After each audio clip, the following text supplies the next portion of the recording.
and welcome to another episode of the Unlock Your Blocks podcast. My name is Elyssa, and I'm really excited about today's episode.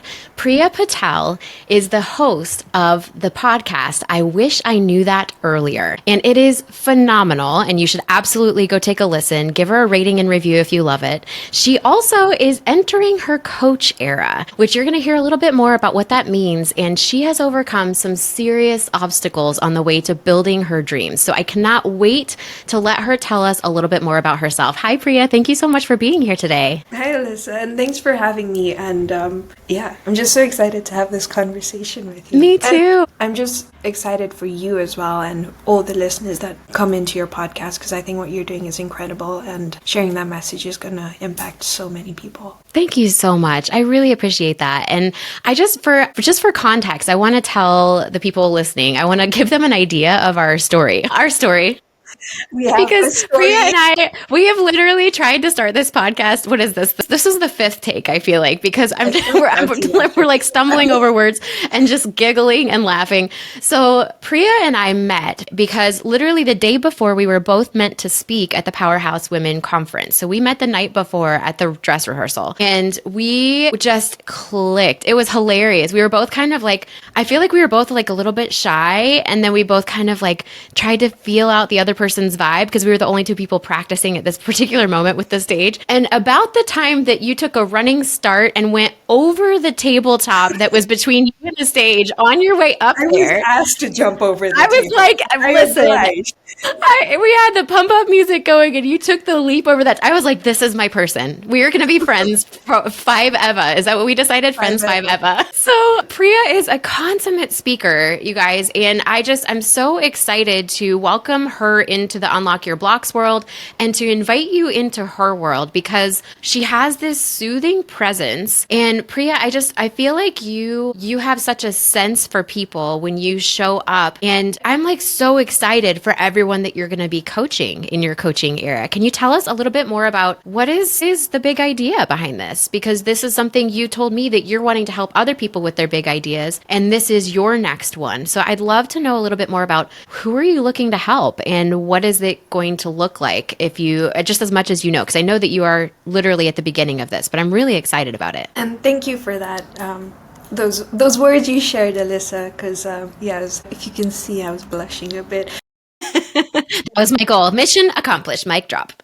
That's when you know you made it. So essentially, the coaching that I'm stepping into, or the coach era that I'm stepping into, is sort of morphing as I go along. I don't have the full picture of it yet. I'm trying to figure it out as I go along. And one thing that really stood out to me is helping people overcome whatever challenges come up as they build their big idea, whatever that big idea is. And a big thing for me is blending the mindset work and the inner energetic work, because that's what I found helped me on my personal growth journey. I couldn't just mindset my way out of things. There was deeper stuff that I needed to deal with to properly take action in a sustainable way towards my big idea. That's something I'm trying to build into my coaching practice as well. I love that. And when you are starting out with the next big thing that you want to do, when you and I were talking before we started recording, I was trying to clarify, like, is it a business that they want to start or whatever? But you said it's literally just whatever the next big step is. Because for you, the podcast was a big idea, that there were so many challenges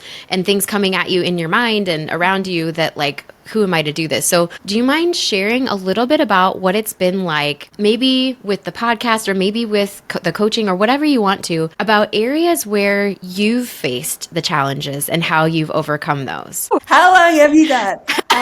So I think they've been now looking back, they've been really cool opportunities for expansion for me. And I did face the hurdles, the fears, the what will people think, the self-sabotaging, the people pleasing, everything comes to the surface. And I didn't know, or I wasn't too aware of those things initially. A lot of that awareness came in when I actually gave myself the space and time to look at it.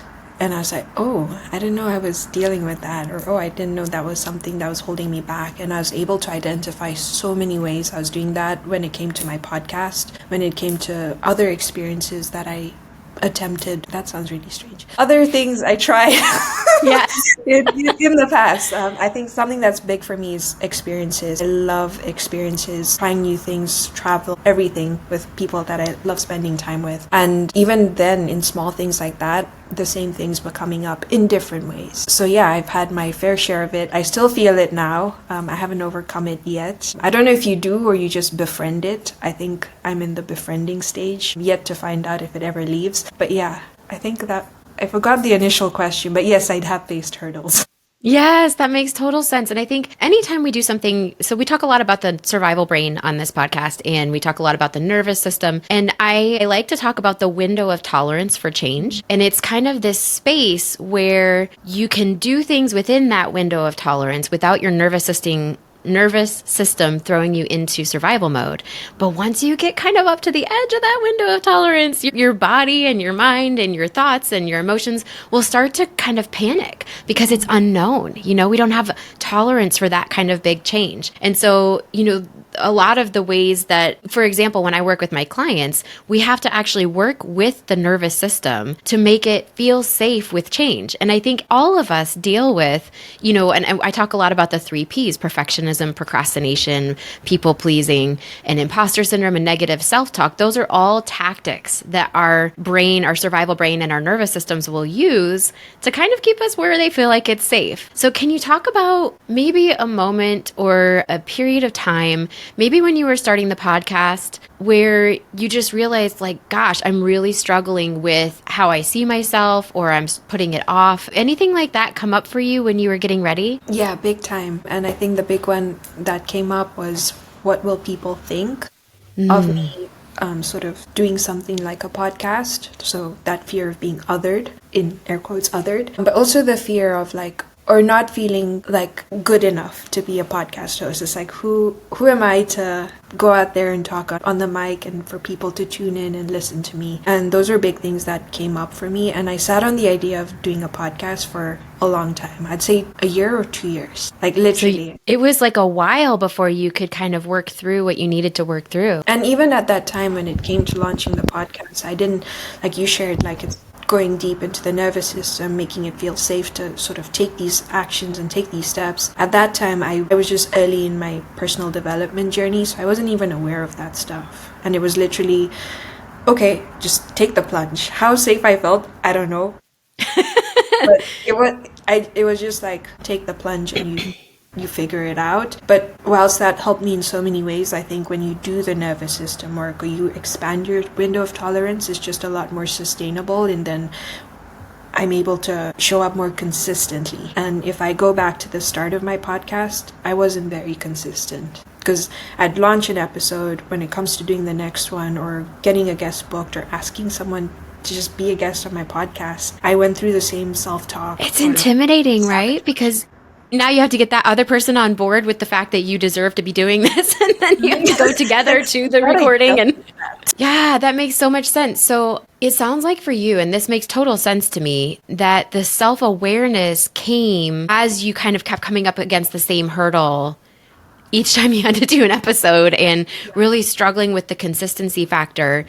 And, I have some clients who will pop in, or, women in our membership, which is called the next level, which is where we're always kind of trying to raise the bar a little bit more on what we're able to do to heal and to grow, right? And sometimes I'll get someone in who says, oh, I never procrastinate. I just decide and I just do it. But it's like almost the opposite problem in that case, because they're ignoring and stuffing down if they don't have the self-awareness, right? Eventually, what I've experienced in my own life and what I see for a lot of my clients, and it looks like this has happened for you too, is that if procrastination has been something in the past, but you have the self-awareness about maybe where it's coming from, and then you nurture yourself through it to the other side, then you can just decide to do things and you just go do them. But if you don't have the self-awareness piece, it doesn't matter if you put it off or if you push through, the growth isn't happening. Yeah. Right? So even if someone here is listening today and saying, oh, I don't ever put things off, I just go and I just decide and I just do it.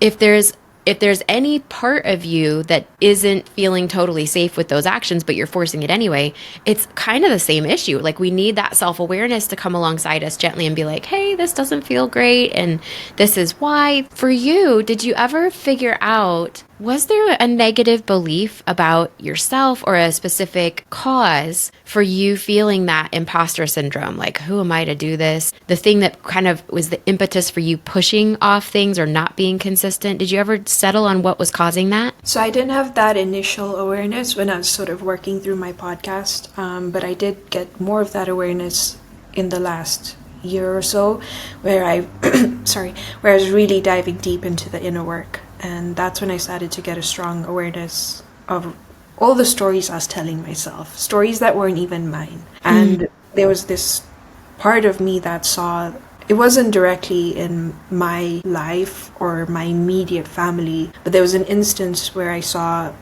someone being othered because they chose to do something different. And so they were being outcast in a way. Yeah. Okay. And when I look at doing podcasting or coaching, it's very different to the traditional career paths or hobbies that I've seen growing up. It's not a doctor, a lawyer, an engineer. It's something very creative. And even coaching is something very different. So what I noticed was that fear or that block was because of that fear of being othered. And I haven't had that in my immediate family. My parents are very supportive of anything and everything I want to do. Fly across the pond and go to different events. They're very supportive, and I'm so grateful for that. But it's just so interesting to see how, even though it's not in an immediate sort of circumstance, things outside of us that we see as kids become our truth. And that was an awareness that came, and I was like, whoa, hold up. That's not even mine.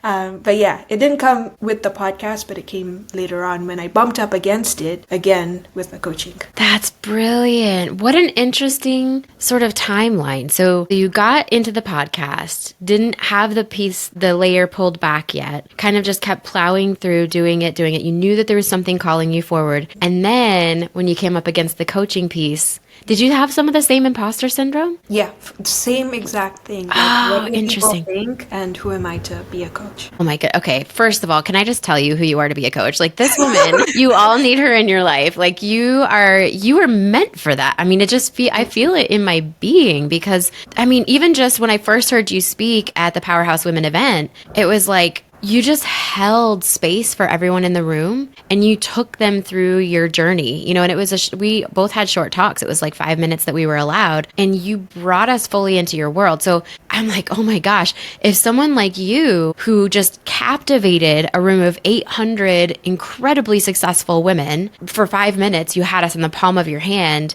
If someone like you can feel imposter syndrome, like, who am I, as you're starting the next big thing, how much more do all of us need a helping hand as we are going to that next level of our dreams and our success, especially if you're stepping outside of what's traditionally accepted, especially if you have a family culture or a national culture or a religious culture or anything. I mean, there's a lot of patriarchal things that keep women feeling stuck and like, who am I to succeed at XYZ thing? Whereas, our male counterparts might not feel the same thing. So it's just brilliant to me that you were able to find that awareness that these are not even my stories. So for somebody out there listening who's coming up against her blocks, so maybe she's feeling that, who am I to do this thing I want to do? Or, maybe she's feeling a little too exposed. One of the things I hear from a lot of my clients is like, I don't want to, I'm putting air quotes, put myself out there, because if I do, then I'm opening myself up to criticism. Like, they're afraid of, or especially if I have an entrepreneur and she's trying to have a social media presence, she's afraid of her first troll, or the people that are in the comments being mean. And it's such a small, real chance that the stuff like that is going to happen until, we make it big and then by that time you don't notice those comments as much. But it is something that's always in the back of all of our minds, I think. So what would you tell her who's listening today? She's feeling like, I don't really know that I have a right to go and do this thing, or that I have a right to dream that big. First of all, I still feel all those things and I completely resonate. And even now, even that I have the awareness that that's the fear holding me back, it hasn't gone away, but I have an awareness of it. So when it does come up, I know how to work with it. So first of all, I think I'm probably not in the position to tell you that it never goes away, but you learn how to work with it. So don't feel the pressure of having to completely get rid of it. Befriend it, and just let it be what it is. Because I think when you fight it, it fights back harder. But also, what's helped me is just gentle curiosity. I think when the feelings or the fears did come up with my podcast, I didn't do anything about it. I just swept it under the rug and continued like going through the nerves and shocking my nervous system and doing things that scare me. As any good overachiever would do. Like, I'm raising my hand. Like, everyone who's listening knows what that feels like. Like, you guys, shut up, we're going. Yeah, stop. But I want to get out without you. I need to go get a snack. I want to, it's like reminds me of we're just trying to drive down the highway and there are all these little gremlins in the back going, I need to stop and take a bathroom break and I don't want to go. And are we there yet? And you're just like, all of you, shut up, we're going. Basically, that's like the image. But when it came to like building my coaching business or stepping into my coaching era, and the same thing came up, having gentle curiosity really helped. And it's not forcing the answer. It comes up whenever it comes up, but just holding space for it to come up. I don't know how you do that mentally. Just giving yourself space to be curious about what you want. And then the second part to it is just reconnecting to your vision. Like when I feel the self-doubt, I'm like, no, I'm not going to post that story and ask people for feedback. I'm like, but I have a bigger vision for what I want to do with this. I don't have full clarity on what it is, but I know the impact I want to create, or the person on the other side that has their big idea and is feeling the same way I felt when I wanted to go after my big idea, but they're stuck and they're sitting in regret. And I was like, that's the person I connect to. So connecting to my vision and gentle curiosity was a big part of it. Oh, that's beautiful. So what would you say that has allowed you to do now? Now that you have the self-awareness, you have sort of a protocol, it sounds like, for dealing with these things when they pop up. You have the gentle curiosity, you have, all of those tools that you've been building. What has become possible now for you? Are there things that you've done now that you don't think you would have ever done before or that you wouldn't have been able to? So I'm still, this is early stage of me. Okay. I think it shows up in different ways when you're doing something new. So yes. I can build up my skill set in podcasting, but when I go into like building a coaching business, that's a whole other thing. And they talk about transferable skills, which sometimes they just don't transfer. And I'm like, hold up, where's the block? And I feel the same things again, and I feel like I'm starting from zero. And the same thing with everything else I've tried or worked on previously. So I think, what was the original question, Elyssa? No, that's okay. Well, I'm fascinated with your process. I love this. This is great. No, I love this because I think people are going to be really able to relate to this because things do come back up all the time. And it doesn't matter how long you work on it, you're still going to notice that your system is trying to be heard. And I also talk about this, what you just now described is so important because, excuse me, when I talk about this, it's really a communication from your system to your cognitive mind. When you keep coming up against something, it's asking for you to walk it into safety, right? So that's what you just described. So my original question was just, now that you know what to do with it, what have you been able to accomplish? Or what do you think you'll be able to accomplish? I think now, okay, thank you for that. Yeah, of course. So I think since I've been able to work through it, I've been more open to just shooting my shot and trying different things that I wanted to try. So I'd feel the fears, know why they're coming up, but I'd still go after it. And I wouldn't sit in regret of what if or what could have been. So even coming to Powerhouse, no idea, like, I was going to speak. You didn't know anyone, right? I mean, you didn't know anyone when you came. Yeah. Well, I knew a few people from Girlfriends in Business that I got to go to previously were going to be there. But it was a new event, my first time going, so I didn't know what to expect. But I knew it was going to be epic because whatever Lindsay puts together is epic. It's so true. But yeah, I saw the opportunity for the speaker contest. I was like, going is a bonus enough. Getting to speak would be an added bonus. But if I don't get it, that's also okay. But I still shot my shot, even though I felt all the fears before posting that video. I still did it, and it gave me like the coolest opportunity to do what I did. Same with my coaching business, like showing up online, asking for feedback, putting stuff out there, and not being afraid to fail. I think, yeah. I just feel a different energy behind what I do now. That's so cool. How does it feel different? Do you have a new level of confidence? Do you have less fear? Like, what's that like for you now? That's such a good question. I think it's like a trust within myself. I'm still building my self-trust, but yeah, it's building self-trust within myself. That's what it feels like. So even though like I'll put something out there, might not land, but I'm okay with that, if that makes sense. Yes. Before I would have had the spiraled in the negative self-talk and confirmed all the reasons to then sabotage, if that makes sense. Yes, it all makes sense. I mean, I'm, just over here raising all my hands and feet. And I think a lot of people listening are going to be really resonating with this, because when you have that fear, then we kind of do things that sort of reinforce that it's not safe, right? Yeah. And that's kind of where negative self-talk comes in. Who are you to do this? You don't have any experience. You're going to fail. And I've been doing some solo episodes on specifically like perfectionism or what procrastination can look like, and it might be hidden. You might not realize you're doing it. And it all just revolves around that survival brain message of you're going to die because you're doing something that I don't recognize. And it's actually a life or death threat in the survival brain, right? It's like it actually thinks that you need to do fight, flight, freeze, or fawn to save your life. But you're like, it's a podcast episode. We're not going into battle. Like there's no violent element to this, hopefully. Hopefully it's not that kind of podcast. It's not that kind of podcast. But your system doesn't know, And so when we have anything that feels safe, and I think what you've touched on that's so interesting too, excuse me, is that your system may perceive something as unsafe because of nothing logical. It might be because of something you saw or heard or experienced as a child, and you might have no idea that that's where it came from. I had a guest on the podcast a few weeks ago where she was talking about, like, she's in her 50s, and she's like, this one thing kept popping up for me. And she's like, no, I've worked through that. Like, I'm over that. That was 40 years ago. Like, we have no idea that one thing that happened the one time could be what is causing the system to feel unsafe, because what you're doing today looks a little like something you experienced in the past, right? Yeah.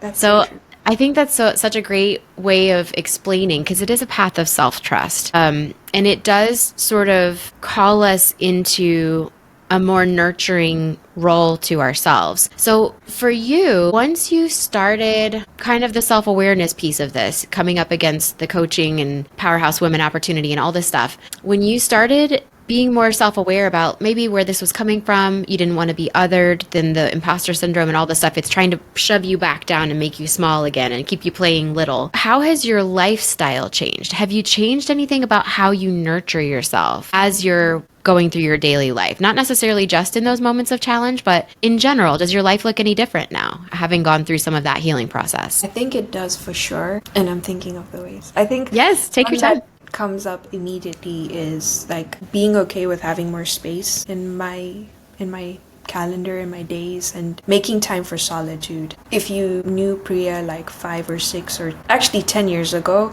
she loved company. Like, she just loved being in people's energy. And I still do. I still love being around people. I get a lot of energy from people, but I'm noticing that I also need space and time to be myself and in my energy. And I think when I'm in my energy, that's when I properly recharge. That's when I properly get to hear these thoughts and learn about myself. And when I'm able to learn about myself and have that awareness, when things come up, I know how to at least deal with them, or what I could do to deal with them. So I think more space for solitude is definitely a thing. And yeah, I think being consistent with practices that fill my cup with like joy and fun. Like, I thrive on joy and fun. Like, if I don't have that in my life, like, I'm like, who am I?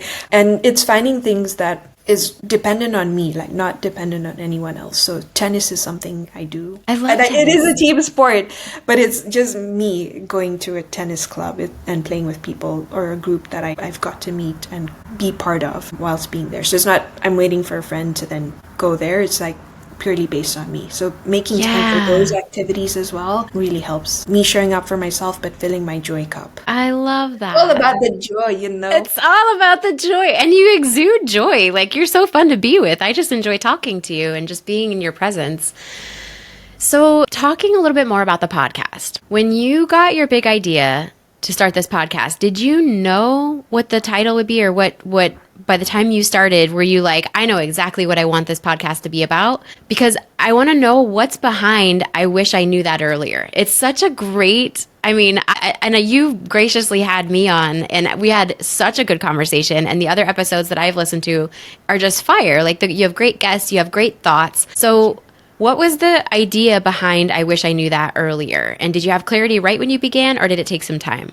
So it took some time. And the way it came about was I noticed a dip in my confidence. And one thing I came across was this lady called Kaylee Chu, and she had a TEDx talk about how she had 100 lunches with strangers and just how that shifted her confidence. So I was like, whoa, first of all, sounds creepy and goes against That's anything excessive, I've okay? done. Like, let's just be honest. not talking to strangers. But I did it, and I reached out to people, and I'd have these virtual conversations with them at the time because it was COVID season. And what I found in having these conversations was how much it expanded my perspective in seeing different paths and different stories and different journeys. But one thing I always heard in those conversations in some shape or form was, I wish I started this earlier, or I wish I knew this earlier. And it was the same line that kept coming up in every single conversation. And I thought, these conversations have expanded me in so many ways. Imagine sharing that with other people. And that's where the idea of the podcast came about. And it was some cringy name before, and then I was talking to one of my friends. I think it was like coffee with something to do with coffee. I'm not even a coffee, like I like creepy coffee dates. Actually, pretty much sums up what the premise is. And I was chatting to one of my friends about the idea, and she's like, why don't you just call it I Wish I Knew That Earlier? And I was like, actually, you're onto something. So thank you, friend. Brilliant. That's where it came from. But yeah, it was just conversations that I had. And it's not to take away from people's experiences, because everyone goes through their own journeys, but it's just to create this like toolkit or archive of different things you can tap into when you're going through a similar journey. Yeah, that's fantastic. And so for you, how many conversations have you had? What episode are you on? I think 53 are published. Okay, hold on. I'm going to wait for the siren. Oh, wait, you could hear that. Yeah, because we changed your microphone. I'm going to write down where we are in the interview. I'll have her edit that up. That's okay. I'm the one that told you to switch your mic. No, you didn't. I did too. Decision. Well, we're just going to leave this in and see how it goes. No, I'm just kidding.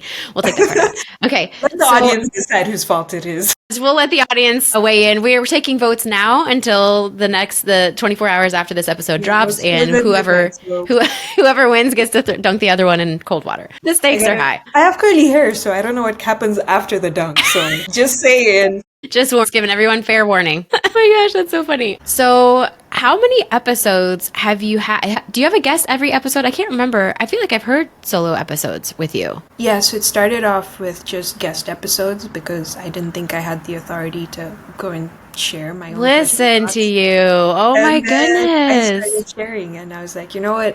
Hopefully it helps someone. But yes. It was uncomfortable. It still feels uncomfortable, but yeah. That's brilliant. So how many episodes do you have, and how many guests have you had? Do you know off the top of your head? I didn't prepare you for this quiz. I'm sorry. Yeah, I was like, I need to check. When they say know your numbers, people, know your numbers. They know your numbers. Alyssa's going to ask you. I don't know, to be honest. I don't know. Okay. You said you were starting to say 53 something. 53 is like the total number of episodes I've watched. That's amazing. Congratulations. It's so brilliant. Well, we're going to start kind of winding down here, but I have 3 questions that I love to ask at the end. But first of all, everybody who's listening, I really want you to go and check out I Wish I Knew That Earlier. It is a brilliant set of conversations with Priya, and it's so expansive, I think, just to hear everyone's different expertise and the interesting people that you've had on there. I mean, there are some people that are like more interesting than others, like girls from Indiana in the middle of a cornfield are sometimes very, very interesting. That's me, by the way, for anyone who doesn't know. I was like, wait, who are you talking about? And so we're at the end of asking you these next 3 questions. I'll let you kind of tell people where to find you. So everyone, I want you to kind of think about what is your big idea? Think about that. And if you want to get connected with Priya, we're going to give you a way to do that in just a moment. So what is your top advice for someone listening who knows that she has more in her and she's coming up against these blocks? I think something that comes up is being patient with yourself in the process. And I share that because when I came up against these blocks, my initial instinct was fix it or find the solution. Right. As every good daughter does. As every over-responsible daughter listening knows exactly what that feels like. But the weird thing is, I'm the youngest sibling, and I think I have type B tendencies when it comes to like some things. So it's interesting that it comes up. But yes, I did face that. And I wanted to fix it immediately. So I tap into all these resources outside of me, a podcast, a course, coach. And I never gave myself the chance to sit with it and see what works for me. So I think being patient with yourself is so important. And that's the advice I'd give. And allow for time to integrate whatever you're learning, because it doesn't happen overnight. It's like building a muscle. So it's a daily decision to choose different, which feels super uncomfortable. Super uncomfortable. We're talking capitals. S. Yes, capital S. The whole word is capitalized, I think. Yeah, I think just that a big makes more sense than what I was going for. Big old super neon sign. Super uncomfortable. But just allowing yourself to integrate properly is when you're going to start to see the shift. So patience and time to integrate is what I'd say.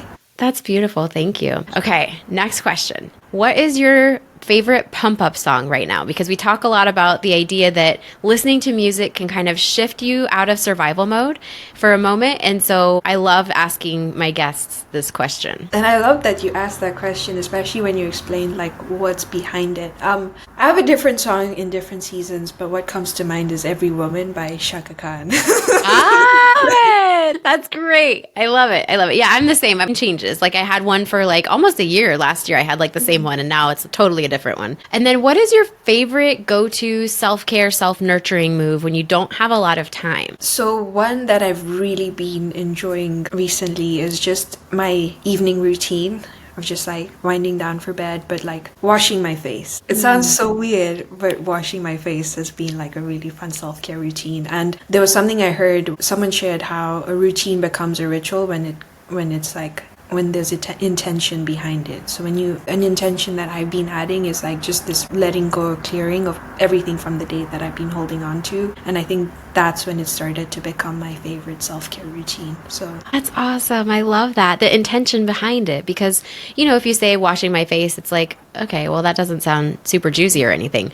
But when you think about it as a ritual to cleanse from the day, that just has like another level with it. I love that. Thank you so much. Okay, so share with our listeners, where can they find you? Because I know they want to. And you can, I believe you're going to give them somewhere that they can get onto your email list to find out more about your coaching when it comes up. And the podcast info is there. So what is the place that you want to send them? So I think my Instagram page is the best place. It's Priya_P08. And from there, you can link to my podcast or my email list, whatever tickles your fancy. So yeah. Fantastic. We can follow you. And you're fun to follow too, because I like when you're putting stuff out about the podcast and you're taking polls in your stories. It's very fun. So we will have that link in the show notes if you want to take a look at the show notes if you're listening. And I'm just so grateful that you could be here with me today, Priya. I miss talking to you. When we get a good chat in, it's like so juicy. It's like scrumptious and delicious. So thank you so much for being here with me today. I really appreciate you coming on the show. And thank you for having me and holding space for me to share sort of my journey with this inner work that I've been doing. Absolutely. It's so special that you feel comfortable doing that. So thank you so much. It was definitely amazing to have you share vulnerably and with very practical things for everyone who's listening. So thank you everyone for tuning in today. I'm so excited that you got to hear Priya share about her experiences and what she's doing in the world that's so exciting. And I hope you take such good care of yourself. We will see you next time.